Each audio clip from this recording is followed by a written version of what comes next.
Ya chicos, entonces, en relación al síndrome X frágil, vamos a ver, ¿no es cierto?, que por una parte una de las cosas que suele llamar la atención y que hace que los padres recurran a alguna evaluación o consulten a algún especialista en los niños con síndrome X frágil es justamente este retraso que ellos manifiestan a nivel comunicativo, lingüístico.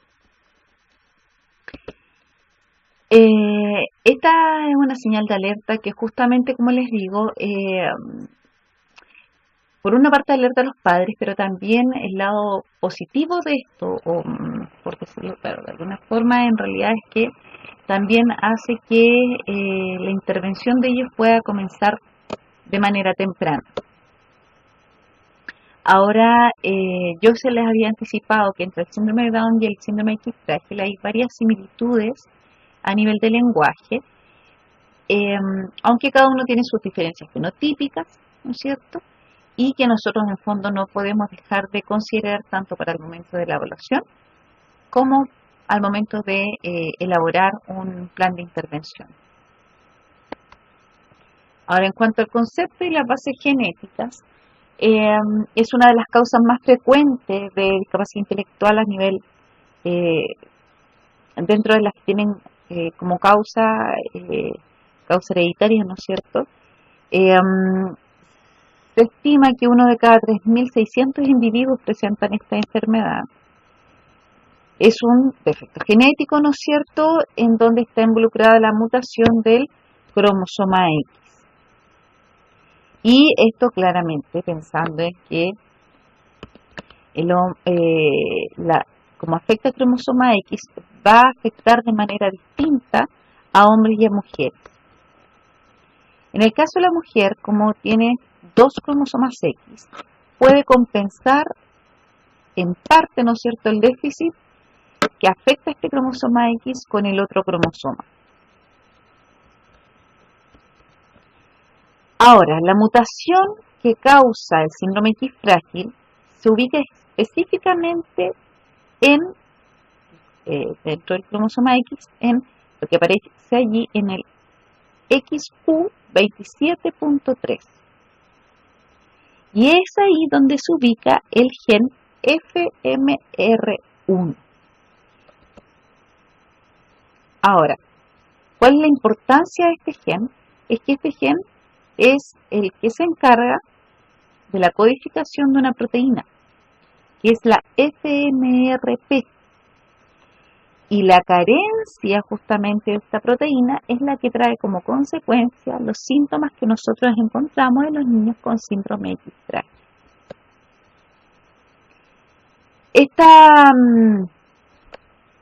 El gen FMR1 está formado por un cierto número de repeticiones del trinucleótido, que le llama CGG.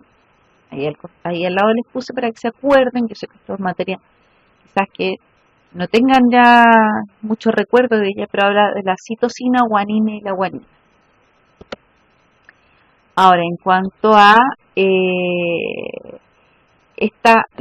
volviendo un poco atrás para que no se me pierda, ¿ya? Dijimos que el FMR1, ¿no es cierto?, está formado por un cierto número de repeticiones del trinucleótido. Ahora, en una persona normal, ¿ya?, suele tener entre 20 a 30 repeticiones. Ahora, hay un estado que sería un estado de premutación, que quiere decir que uno es portador de la enfermedad. Y esto ocurre cuando esta expansión de este triplete alcanza está entre un número de 55 a 200 repeticiones. En este caso, vamos a ver que no se va a presentar, ¿no es cierto?, las características las características clínicas, ¿no es cierto?, del síndrome X frágil, porque va a haber una producción normal de la FMRP. No así cuando el número de repeticiones supera las 200 repeticiones, ¿ya? Y a eso se le llama la mutación compleja. Ahí sí vamos a ver que en el niño se van a manifestar las características del síndrome X frágil. Dentro del fenotipo físico Lo característico, por ejemplo, tienen una cara alargada, un mentón y orejas prominentes, macrocefalia, macroorquidismo, que es justamente este excesivo desarrollo testicular. Recuerden ese concepto porque después lo vamos a volver a repetir más adelante.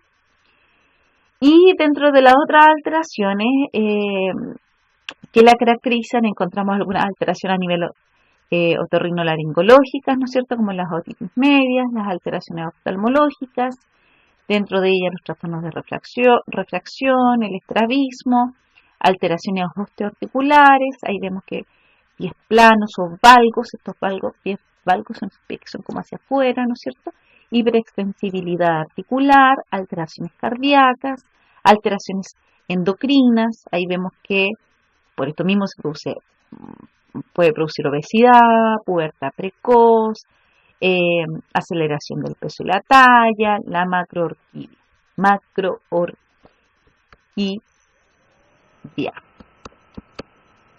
Presencia de autismo. Yo se los había anticipado un poco en clases que la presencia de autismo se estima en alrededor de un 15 o un 25% de los chicos, y principalmente en hombres.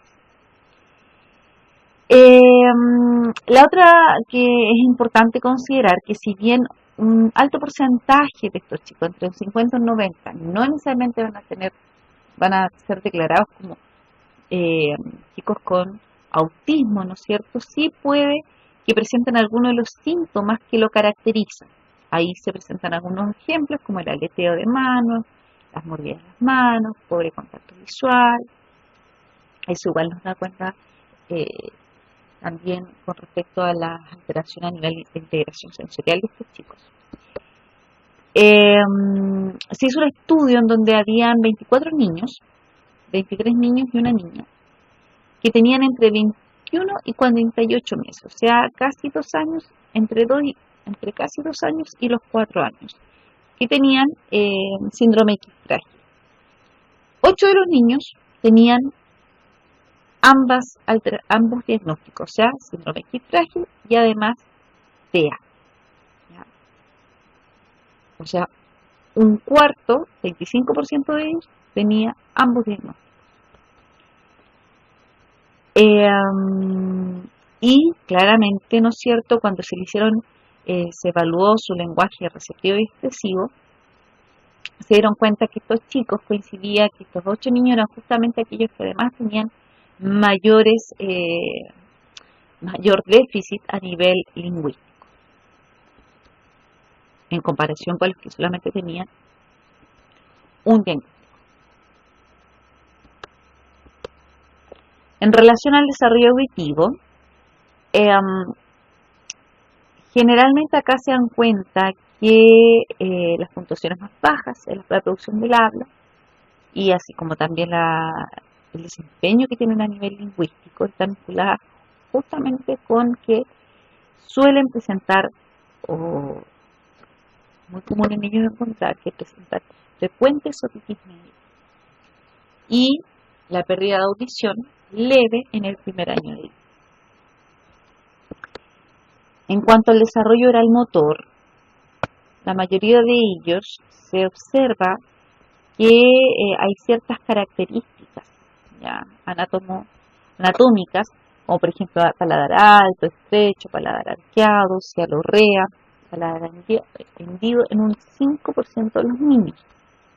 Además pueden presentar muchas de las características de la apraxia del habla infantil, que justamente este problema es la programación, ¿no es cierto?, motora. En cuanto a la atención conjunta, hay un recordatorio de lo que es la atención conjunta, ¿no es cierto?, que es la habilidad justamente para que el niño tiene para involucrar a otro en su foco de atención, ¿no es cierto? Cuando hablamos de la triangulación, el niño, el adulto y algún otro objeto.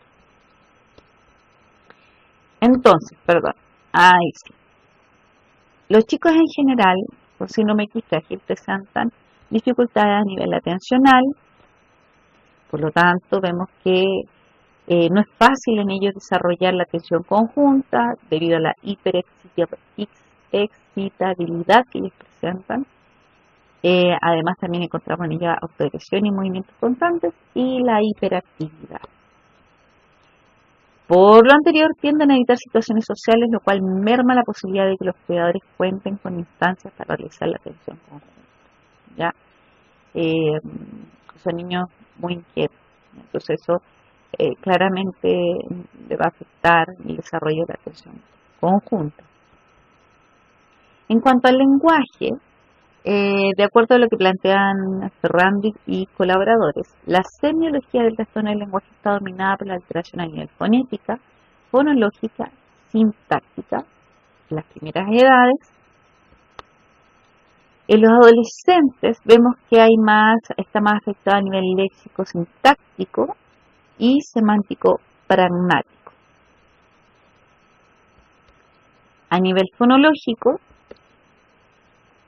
vemos que tienen problemas con la inteligibilidad. También es posible encontrar en ellos,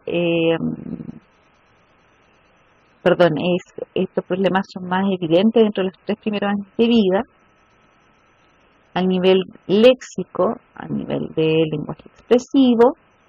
Este es un estudio del año 2001, donde arrojó como resultado un promedio de edad de 28 meses para la aparición de la primera palabra, es decir, a los 2 años 4 meses aproximadamente. Este estudio se hizo con 26 niños. También se observó un subgrupo que presentaba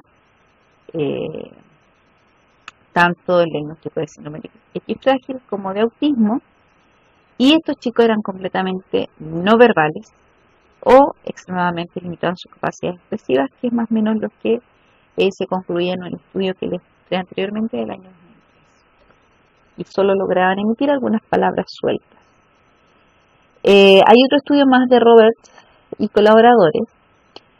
Se dan cuenta que los niños con síndrome X frágil estaban adquiriendo el lenguaje expresivo en aproximadamente 1/3 de la tasa esperada por los niños de desarrollo típico. ¿Ya? Por lo tanto, una vez más quedan en evidencia este déficit. Y también ellos se dan cuenta que el desempeño de estos chicos o el desarrollo claramente mejor es a nivel receptivo que a nivel expresivo, que esto es más lento. A nivel del lenguaje receptivo, en el nivel léxico, se ve que en un estudio con 22 niños, cuyo promedio de edad era 49,2 meses, o sea, poco más de 4 años, en medidas de vocabulario receptivo puntuaron 22,2 meses, es decir, menos de la mitad, ¿no es cierto? No alcanzaban a tener 2 años, y una edad promedio de producción de 21 meses, o sea, también acá vemos que hay una diferencia entre lo receptivo y lo expresivo, en donde está levemente por sobre lo expresivo, su capacidad de receptiva a nivel de vocabulario. Se vuelve a medir posteriormente, luego de un año, y resultaron con 30,7 meses comparado con 28 para la producción. Entonces, la comprensión, resultaron, claro, con 30,7 meses y 28 para la producción. Entonces, persiste esta diferencia. Entonces, esto era importante porque a medida que los niños van creciendo, esta diferencia que había, o brecha, como dice acá, ¿no es cierto?, entre el lenguaje receptivo y expresivo, comienza a ser cada vez más grande. Bueno, y había un video, yo lo voy a subir después el link. Intervención, una posibilidad en la musicoterapia. Los objetivos son favorecer la comunicación y conducta de integración social, desarrollar el lenguaje expresivo comunicativo, potenciar el conocimiento de uno mismo y la capacidad de autoexpresión, mejora la memoria y la atención. Estos son algunos de los beneficios. En cuanto a integración sensorial, los objetivos son ayudar a distinguir y organizar la información sensorial respondiendo a esta de forma apropiada, lo que yo les decía anteriormente, debido a estas características que tienen, que nos manifiestan claramente esta dificultad a nivel de integración sensorial. Ayuda a enfrentarse a las demandas del entorno, a adaptarse, a elegir estrategias de acción. También motiva la autodirección, la autoconfianza y el autocontrol.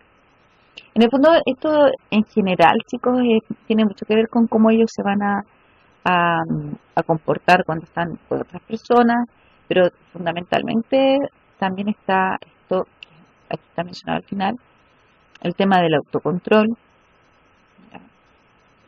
cómo ellos van a reaccionar frente a diferentes contextos, diferentes estímulos.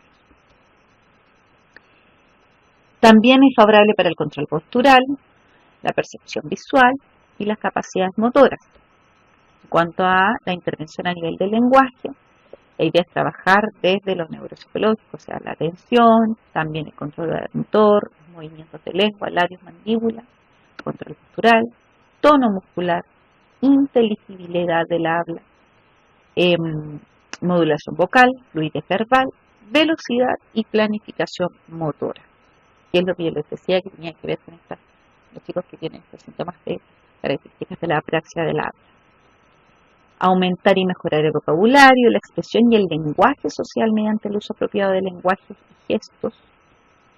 También ayuda a distinguir la información para responder adecuadamente, potencia la interrelación y el pensamiento crítico.